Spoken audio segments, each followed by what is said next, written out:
বন্ধুর লাশ নিয়ে অ্যাম্বুলেন্সে করে তার গ্রামের বাড়ি যাচ্ছি।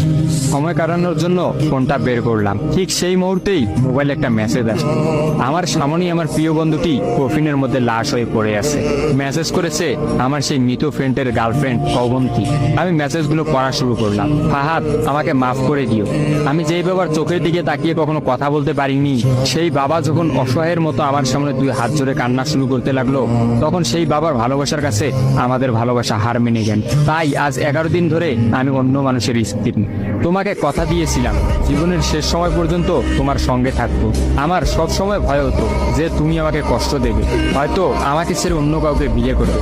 অথচ দেখো, আমি তোমাকে কষ্ট দিলাম, আমি তোমাকে রেখে অন্য পুরুষকে বিয়ে করে ফেললাম। জীবনটা বড়ই অদ্ভুত, তাই না? তোমার কি মনে আছে আমি তোমাকে কাঁদতে কাঁদতে বলতাম আমাকে কখনো ছেড়ে যাবে না? তো তুমি হাসতে হাসতে উত্তর দিতে আমি তোমাকে কখনো ছেড়ে যাব না, তুমি আমাকে ছেড়ে গেলে যেতে পারো। তখন আমি অনেক রাগ করতাম, কারণ আমি তো তোমাকে পাগলের মতো ভালোবাসতাম। তুমি নেই এরকম কোনো পৃথিবী আমি কল্পনাও করতে পারতাম না। অথচ দেখো, আজ অন্য কেউ হচ্ছে আমার সামনে। রোজ তার সাথেই আমাকে ঘুমাতে হয়, ঘুম থেকে উঠে তার মুখটাই আমাকে দেখতে। মানুষের জীবন এমন কেন যে যাকে চায় যদি তাকে পায়? প্রকৃতি তাতে কি এমন আসে যায়? কেনই বা প্রকৃতি তাদেরকে কাঁদায়? হুট করেই সবকিছু হয়ে গেছিল, তাই আমি ইচ্ছে করেই তোমার সাথে যোগাযোগ বন্ধ করতেই আমার নাম্বারটা বন্ধ করলাম। বিয়ের দিন ভাইয়ের ফোন হাতে নিয়ে আমার ফেসবুক আইডিটাও ডিলিট করে দিলাম। তুমি অনেক কষ্ট পেয়েছো আমি জানি, যার সঙ্গে সারা জীবন কাটাবো ভেবেছিলাম তাকেই শেষমেশ কষ্ট দিলাম। আমার পরিবারের সবাই খুশি, আমার স্বামীটা অনেক ভালো, এখন পর্যন্ত যা ব্যবহার করেছে আমার ভালোই লেগেছে। তবে ভবিষ্যতে কি হবে জানি না। তোমার কি আমার সেই প্রথম দেখা হওয়ার কথা মনে আছে? তবে সেটাই যে প্রথম দেখার, সেটাই যে শেষ দেখা হবে, এটা কখনোই ভাবতে পারি। আসলে মানুষের চিন্তার বাইরে যে কত কিছুই ঘটে, তাই না? সেদিন আমি তোমার সাথে 3 ঘন্টা ছিলাম, কিন্তু সেই 3 ঘন্টায় কেউ কাউকে স্পর্শও করিনি।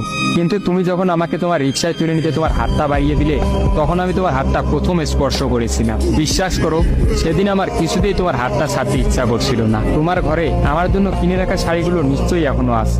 আচ্ছা, আমি তো এখন আর তোমার নই, ওই শাড়িগুলোকে আমি পাবো? তোমার তো যখনই কোনো শাড়ি পছন্দ হতো তুমি কিনে রেখে দিতে, আমি বলতাম বিয়ের পর সবগুলো একসঙ্গে নেব।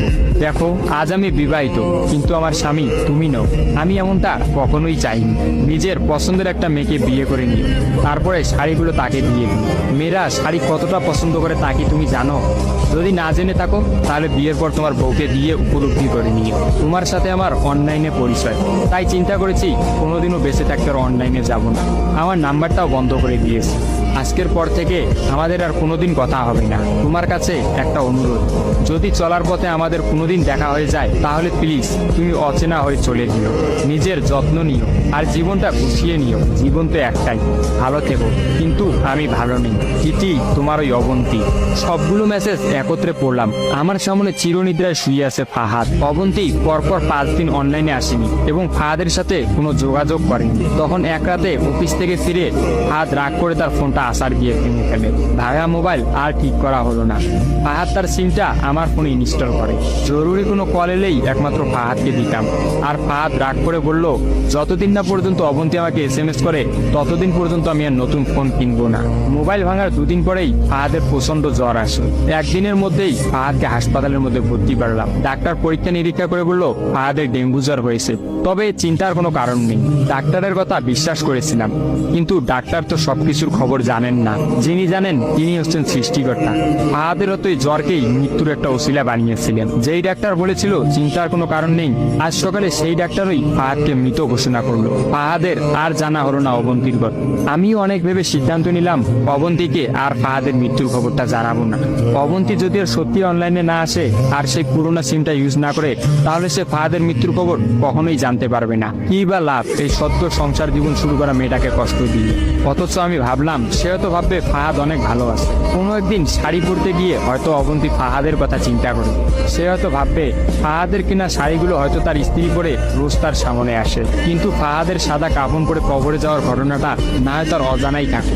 আমি ফাহাদের নাম্বার থেকে অবন্তীর ফোনে একটা মেসেজ দিলাম, আমার জন্য ভেবো না, স্বামীর সাথে নিজেকে মানিয়ে নেওয়ার চেষ্টা করো। বিবাহ বন্ধন জীবনের সবচেয়ে বড় একটা বন্ধন, ভালো থেকো আর স্বামীকে ভালোবেসো। অবন্তী রিপ্লাই দিল, এত সহজে ক্ষমা করে দেওয়ার জন্য অনেক ধন্যবাদ, আর মেসেজ দিও না, বিদায়, চির বিদায়। আমিও মোবাইলটা পকেটে রাখলাম।